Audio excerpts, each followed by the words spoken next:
Hello, everyone, and welcome to Crushing Land. And this week, we're going to be tackling the subject of marketing. Not marketing properties, but rather marketing to owners to begin with. What's the best way to do that? How come I'm not getting the results that I expected? Whatever it may be. One thing that we've seen a lot lately, both from people that have worked with us and particularly in other groups and other systems and things like that, is people are saying people just are not responding to letters the way that they used to. They're not getting the response rates that they expected.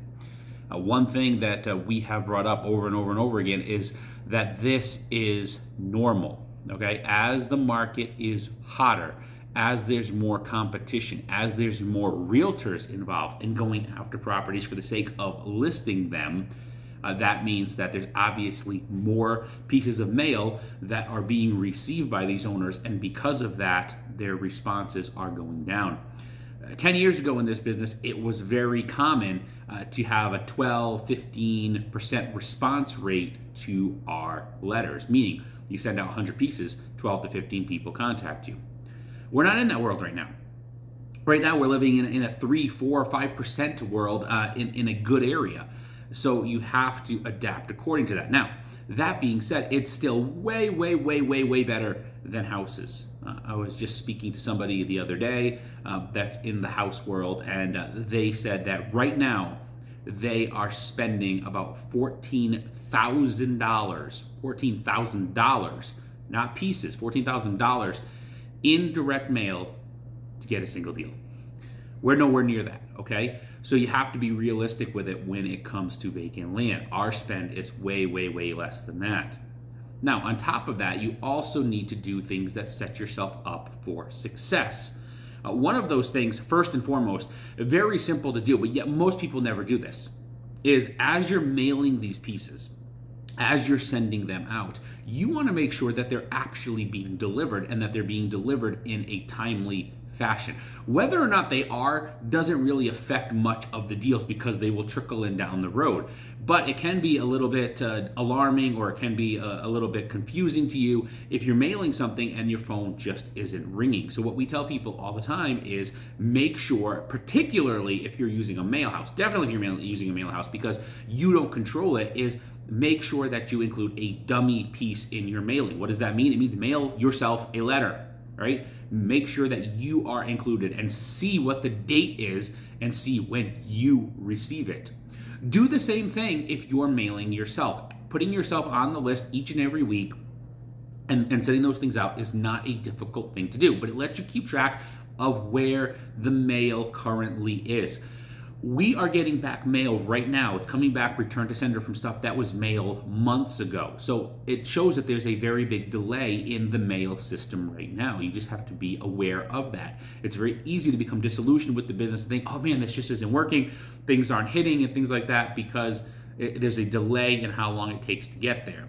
So you want to have realistic expectations. And so again, an easy way to do that is make sure that you include a dummy piece in all of your mailings and put it to yourself, regardless of whether you're doing it through a mail house or you're doing it yourself. Now, obviously, if you're doing it yourself and you're mailing it from your own zip code, it's going to get there a little bit quicker than it would to get across the country. So you got to keep that in mind as well. But don't go to the post office and drop it off as the local mail. And no, just put it right in the tray with all the rest of the mail. Let it go out. Let it go through the system. It will slow it down a little bit doing that. But realize where the things are currently at with that. So make sure that you keep that in mind. If you're mailing bulk mail in particular, then it's really going to be slower. So make sure that you understand that. Now, one of the things that we've always said is this doesn't matter. Why doesn't it matter? Because if you mail today and it doesn't get delivered for a few weeks, it doesn't matter because you're going to mail next week and the ones after that are going to be mailed a few weeks later. Then you're going to mail the week after that and they're going to be mailed a few weeks after that, and on and on and on and on it goes. And as that stuff happens, you're always going to have consistent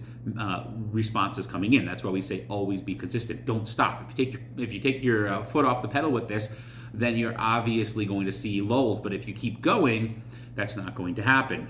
The other thing to keep in mind in all of this is to make sure that the area actually fits. A lot of people will say something like, well, I'm getting a terrible response rate. And then at the same time, they say, well, I talked to the person and they said, well, I got 10 other letters just like this week. If your sellers are saying that, these potential sellers, then you probably pick too hot of an area. That's one of the things that we talk about, right? You don't want to be jumping into the super hot areas. If you're jumping into those, you're setting yourself up for more and more and more competition. You don't want to be doing that. You want to be focusing on areas where they're going to be getting other letters. There's no way around that. There's still going to be some competition, but competition isn't bad. But you don't want to be in heavy competitive areas. We recently did an area. It was about 5,000 pieces of mail that we did in that area. It was not a heavily competitive area, and we ended up getting about 10 to 12, I can't remember the exact number, I think it was 12, but it may have been 10, let's just say 10 contracts out of that. So that's one contract at every 500 pieces that we were getting by going to an area like that. What we have done since in that area is we have also followed up with text messaging. That's something that we have been teaching, using SMS text and going back and hitting people with that. That is something that most people, at least in the land area, are not doing. If you mix them together, you're going to get the best bang for your buck. But I know people that are doing just letters and still getting responses. I was just talking to somebody last week or the week before. They were telling me that they had recently mailed, they're only mailing 800 pieces every other week, and they were working one area, and they just got back 6 deals with that, and that's just with mailing. You've seen Genus's videos here, and he was talking about stats, 4, 6 deals in a month coming from just his text campaigns. You push that together, you're going to get even better results. So when it comes to marketing, the key is using a little bit of everything, okay? You need to be looking at it from the perspective of first off, making sure, and when I mean everything, I don't mean letters and text. I mean a little bit of everything in that, making sure all the pieces fit. So you're going to be looking at an area, and you're not going to be going into something super hot. If you're getting some, sellers, and they're saying, you're the 10th person I've heard from this week, it's concerning, right? I will say the properties that I own, yes, I get letters regularly on properties that we own, but with those, it's not like they're through the roof. We're not getting in, it's not weekly that we're getting letters on the same properties. We get them here, we get them there. Yes, we do get them, but the reason for that is that the counties fit the criteria. So again, make sure that you're picking areas that fit the criteria, that aren't going to be super saturated and aren't going to be super overworked.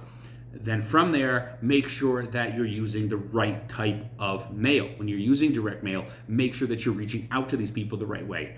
I get so much junk mail, and I've talked about this before, as these letters are coming in, it's people that I would seriously never, ever respond to. And I think most sellers feel the same way, right?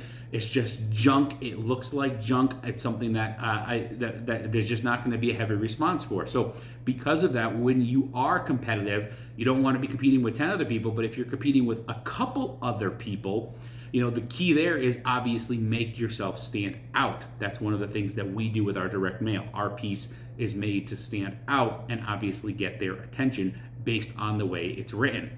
And then finally, using the combination of everything together. You have the direct mail, you have the SMS part, you use them together, and what that allows you to do is it allows you to stand out as completely different. Because obviously, if you send a letter and then you follow up with a text, they may associate that text with your letter, they may associate it with somebody else's letter. It really doesn't matter, but they're still associating it together. Same thing if it goes the other way. If you send a text and then afterwards you send a letter, they may associate the two together even if they have nothing to do with each other. So again, doing both things is what really will jump you to the front of the pack. So long story short, when it comes to marketing, when it comes to direct mail, when it comes to reaching out to owners and all of that, is it more competitive now? Yes, of course it is. I talked about that a few weeks ago.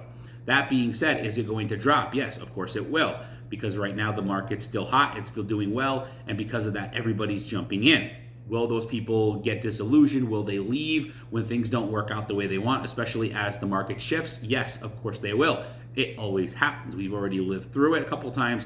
We've seen it. Nothing's going to change this time. But while we're living through it, while this is the competitive phase, while this is the things that are happening, you need to do the things that will set you apart.